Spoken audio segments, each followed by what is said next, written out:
Merhaba arkadaşlar, hoş geldiniz hepiniz. Nerede kalmıştık? 3. ünitedeydik. Ünite ise 3. ünite Xandingeh u Jingeham'ın. Xandingeh yani okulum, okul. Jingeh ev diyebiliriz ya da hayatımın geçtiği yer. Jingeham'ın. 5 ayak, 5 neydi? Bölüm. 5 ayak 1. bölüm Jiyana Mali, ev hayatı. 5'u Amure'ye hane.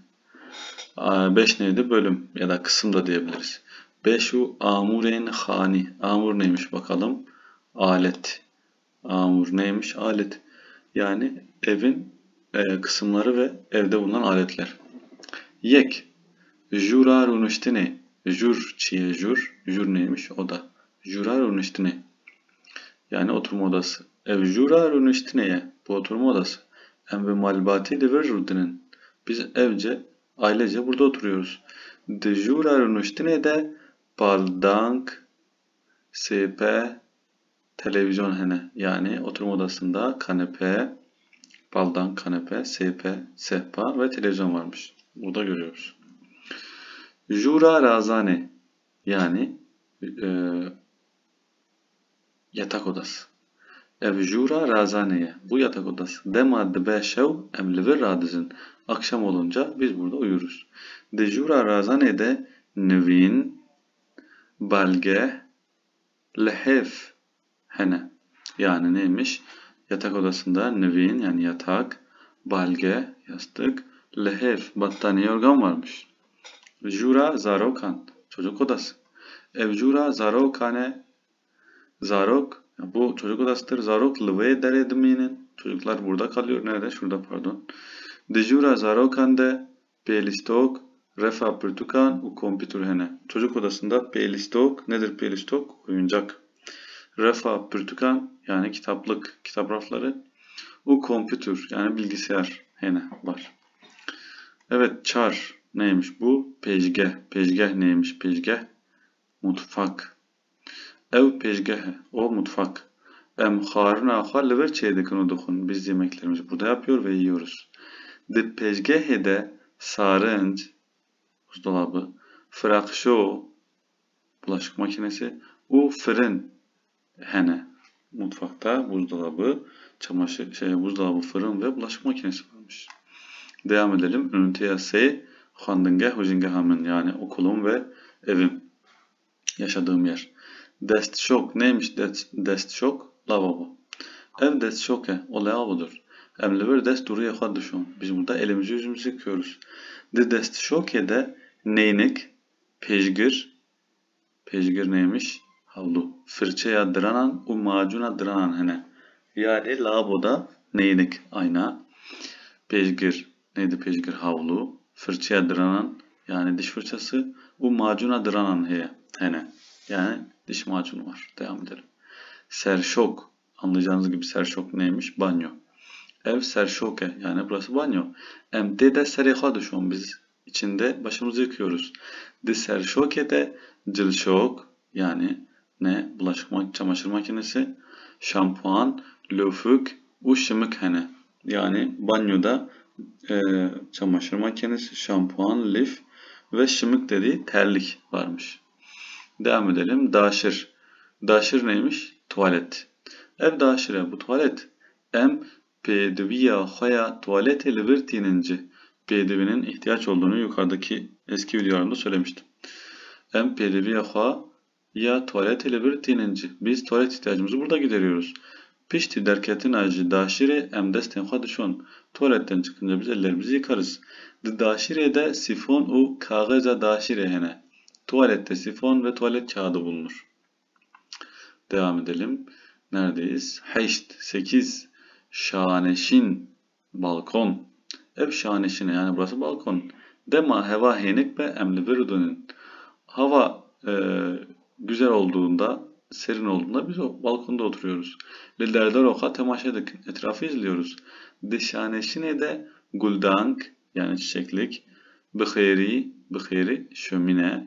Urun istek hene ve tabureler varmış.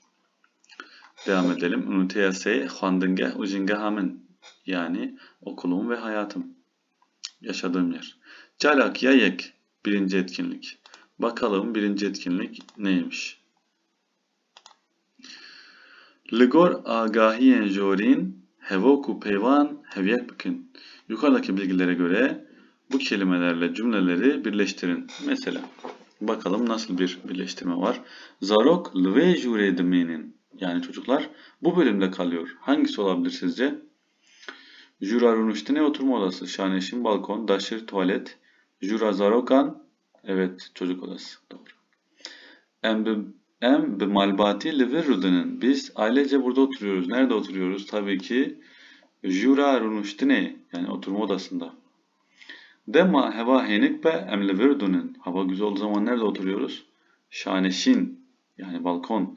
Dema dibe şev em li vir radizin. Gece olunca biz burada uyuyoruz. Nerede uyuyoruz?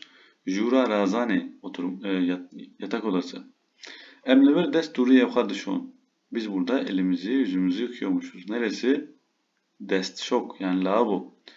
Em pêdiviya xwe ya tuvaletê li vir bicîtînin. Biz tuvalet ihtiyacımızı burada gideriyoruz. Yani daşır, tuvalet. Güzel, devam edelim. Çalak ya ikinci etkinlik. Ligor agahiyên jorîn pirsên jêrin bi bersivînin. Yukarıdaki bilgilere göre aşağıdaki soruları cevaplayın. Yek. 1. Kîjan amûr li jûra zarokan heye? Amûr neydi amûr? Alet ya da eşya.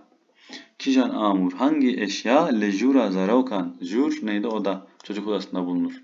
Lüfük lif mi? Frakşo bulaşık makinesi mi? Pêlistok oyuncak mı yoksa guldank çiçeklik mi? Tabii ki pêlistok, yani oyuncak. 2. Kîjan amûr li pêşgehê tuneye? Pêşgeh neydi pêşgeh? Mutfak. Hangi eşya mutfakta bulunmaz? Neynik ayna, sarınç buzdolabı, frakşo bulaşık makinesi, fırın. Ayna, neynik bulunmayabilir. S. Nivin, lehef u balgeh li derine. Nivin neydi? Yatak. Lehef neydi? Battaniye. Balgeh yastık. Nerede olur bunlar? Şaneşin balkonda mı? Daşır tuvalette mi? Serşok banyoda mı? Jura razanede mi yoksa? Yatak odasında mı? Çar emli kudere xwarine xwa çê dikin û dixwin. Biz nerede yemeğimizi yapıp yiyoruz? Jura razane, yatak odası. Destşok, lavabo. Jura zarokan, çocuk odası. Pêşgeh, mutfak. 5. Em serê xwe li ku derê dişon. Biz başımızı nerede yıkıyoruz? Şaneşin balkonda. Cilşok çamaşır makinesinde. Frakşo bulaşık makinesinde. Serşok banyoda. Doğru. Çalak ya se. Üçüncü etkinlik. Mala xwe û jûra xwe bi pola xwe bidin nasin. Evinizi ve odanızı sınıf arkadaşlarınıza tanıtın. Çalak ya çar. Derbarê amûrên masêya xwe ya xebatê de agahiye bidin hevalên xwe. Derbar neydi? Hakkında. Amur, eşya. Yani masanızdaki eşyalar hakkında ve çalışmalarınızla ilgili bilgileri arkadaşlarınıza söyleyin. Çalak ya penç. Derbarê mala xwe û derdora wê de çend hevakan binivisin. Eviniz hakkında ve onun etrafındakiler hakkında birkaç tane cümle buraya yazabilirsiniz. Devam edelim. Evet, ne varmış? Hevpeyvin, yani diyalog. Bakalım, diyalogumuz çok uzun değil. Tamam, okuyabiliriz. Navnişana mali. Roja penşemi. Meryem, roja şemiye rojbuna mine. Ez duxwazim tu jî bêyî mala me. Baş e serçavan, mala we li ku ye? Tu parka şîna ku li hemberê mizgefta mezina nas dikî? Erê, baş dizanim. Mala me ji parkê pir nedûr e. Naxwe ez dê bi dîya xwe re roja şemiyê saet li 11 werim ber parkê, tu ji were pêşiya me. Roja şemiyê. Ez pir memnûn bûm ku tu îro hatî mala me. Ez jî bi dîtina te gelek kêfxweş bûm. Ew derfetekî baş bû ku min xaniyê we dît. Baxçeyê we pir mezin û xweş e. Tu dikarî hinekî behsa xaniyê xwe bikî? Belê, mala me li pişt xwendingeha me li keleka dermanxane ye. Xaniyê me du qatî ye. Rengê wî zer e, 5 jûrên wî hene, baxçeyê me piçûk e, çend darên fêkiyen û çend darên çaman lê hene, dîwarê baxçeyê me qehweyî ye. Burada bitirelim. Bir sonraki videomuzda hem diyaloğu tercüme ederiz, buradan da devam ederiz. Kendinize iyi bakın. Görüşmek üzere.